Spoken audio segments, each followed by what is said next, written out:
Last time in Oslo it was a total outdoor fest and AI art was chilling in the sidelines, but my question got an artist all fired up. Keep your eyes peeled for the fun ahead. Welcome to my, I think, monthly, podcast regarding AI. I have two topics that I want to talk about. One is coding, that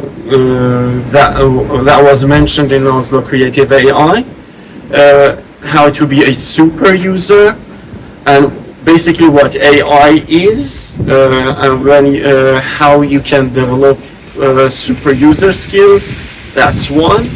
And two, AI and the artists, and how that actually works, right? Should coders and AI artists freak out because AI actually is taking over or basically replace them? My answer is no. No one should freak out, because the value of that human connection, especially as far as artists are concerned, it's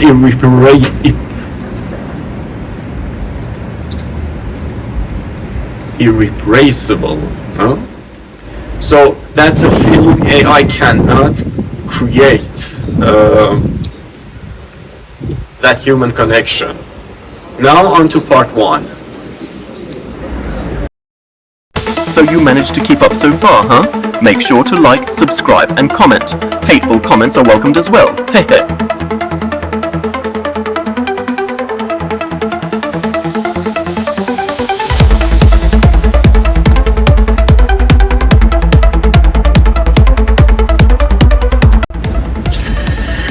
Today is Tuesday, 4th of March.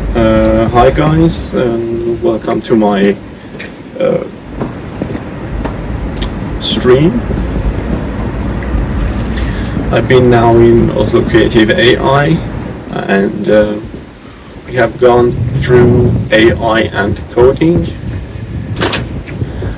and how to code without actually knowing how to code.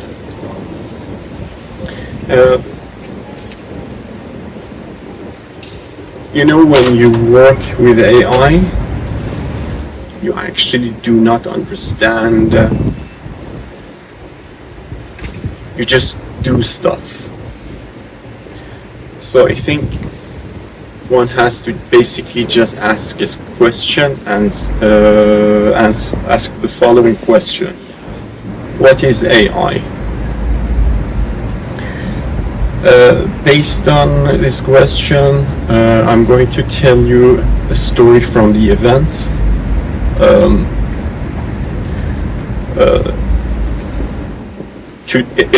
Event earlier today. So the guy that made a presentation regarding coding, he basically said that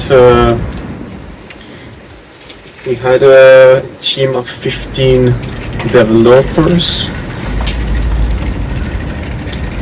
where he basically led them. So what happened was that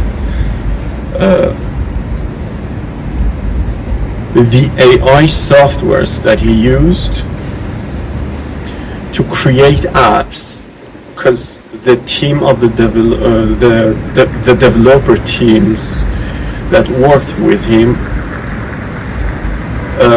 they made apps. AI replaced basically everyone. So what you had is basically a person who used AI to make apps or to develop apps. So what is AI? AI is a machine learning process that users use to, in this example, make a full stack app without using developers. So you and I, we cannot code, we cannot do anything that the AI can. Basically what we do is that we use a ton of AI agents and ask them, I want you to or etc. So you basically treat your AI as your employee. And here's the interesting part. The more you micromanage your AI agents, the worse result you will get. So you treat them like your employees. So basically you give them a vision. You say, I want this,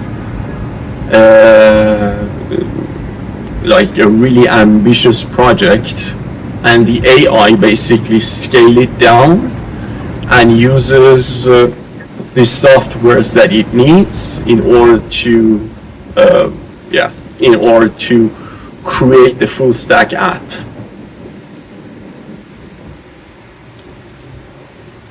That's pretty much about it. So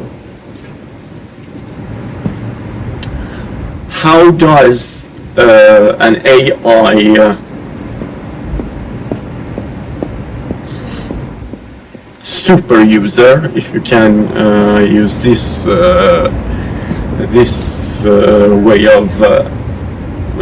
way of speaking about them? A super user, that's my own definition, is basically a person or two persons, I don't know, a person, two persons, several persons, who basically use AI to replace, in the example that I gave, replace 14 employees, 14 developers with software, with AI softwares. So the person that is leading these AI agents, based on my definition, I don't know, I do not claim any copyright regarding to the expression super user, but a super user is basically a person who can, by using an AI, make an entire app. So for the sake of regarding to this example, the super user replaced his 14 employees or 15 employees, I don't know. I guess what he said was that a team of 15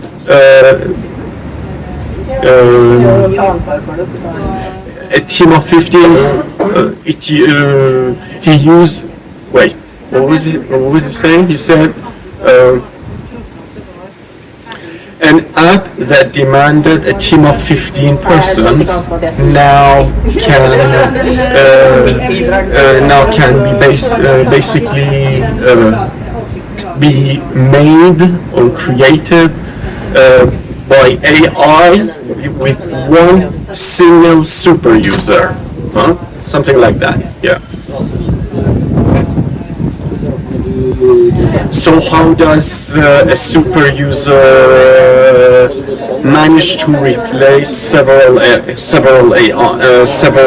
employees? And in this context, how does a super user shrinks from 15 co-workers to single user, super user? It's basically you have to have a problem to solve, B, a vision on how to on the solution that you want to basically create and see. Know a lot of AI softwares that are going to work with you and for you. I think for you is the best way to put it. So basically these AI agents work for you to realize a simple message that you give the AI agents. So here's the thing. In ChatGPT, in order to create a super prompt, you had to emphasize ChatGPT, bro, you are like God in field of academia, right? You have the best PhD degree ever. So here, write me an essay concept. That's not how it works with AI agents. AI agents, you simply tell them, do this, and well, they say, yes, master, you will do as you please. But here's the thing, the quality varies. So it's really important to diversify the portfolio of your AI agents. And that's the point that he made when he was live streaming. I mean Simon, on how to create an app. Yeah. Single-handedly created an app. Here's a fun part. They were recording this, so it might be just that they're going to release this, I don't know, maybe on Facebook or YouTube. Either if they're going to release it on Facebook, it's going to be at Oslo Kreative AI, their page that is called Oslo Kreative AI or OK. And let's see what happens. I'm quite confident they're going to release it. Now on to part 2. Artists and AI. That's a topic that is really interesting to discover, especially after Suno AI and a lot of other AI platforms, both open source and closed source, were born and gave everyone access to create music. So you managed to keep up so far, huh? Make sure to like, subscribe and comment. Hateful comments are welcomed as well. Hehe.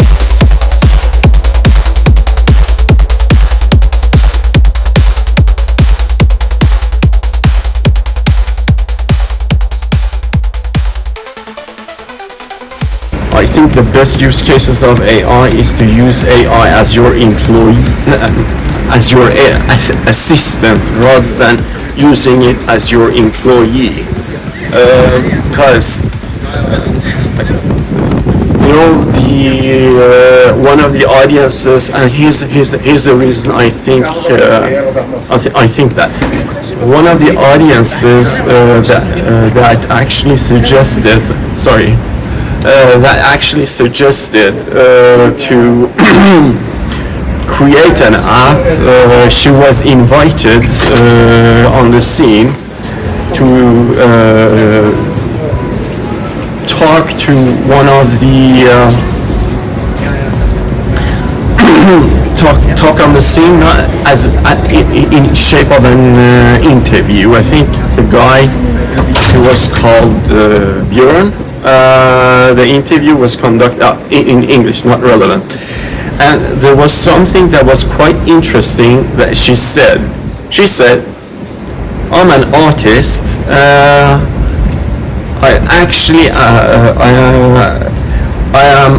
am ranked as number 1 in Oslo, I think, on the top charts.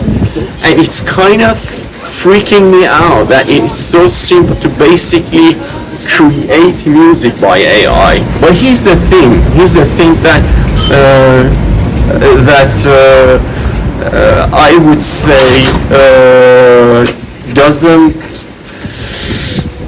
doesn't compete. AI doesn't compete with her artistry, and here's the reason I think it's really necessary to mention. Because look, yes, anybody can create a song, right? I do it all the time with AI. I mean, just go and check out my YouTube channel. I do it all the time. But here's the thing, the value that an actual artist brings on the table, right? In both performing a song, mostly performing a song, and the cheer of the audience, right? And that electric environment, right? That the artist creates for the audiences. AI can just dream about that, so that's why I think no one should really be concerned. Either you are a coder, or you're a movie maker, or what have you. Basically, art is going to be ranked, right? So the more you invest in it, I mean, of your heart, of your soul, surely it's going to attract more audience. You can for the sake of argument, you can use creating movies as an example. You can use creating songs, performing songs, anything that you can imagine. When the human actually does that, it gives you a whole new meaning of what art actually is, what human-made art actually is. So I wouldn't be too concerned if I was her, right? She's already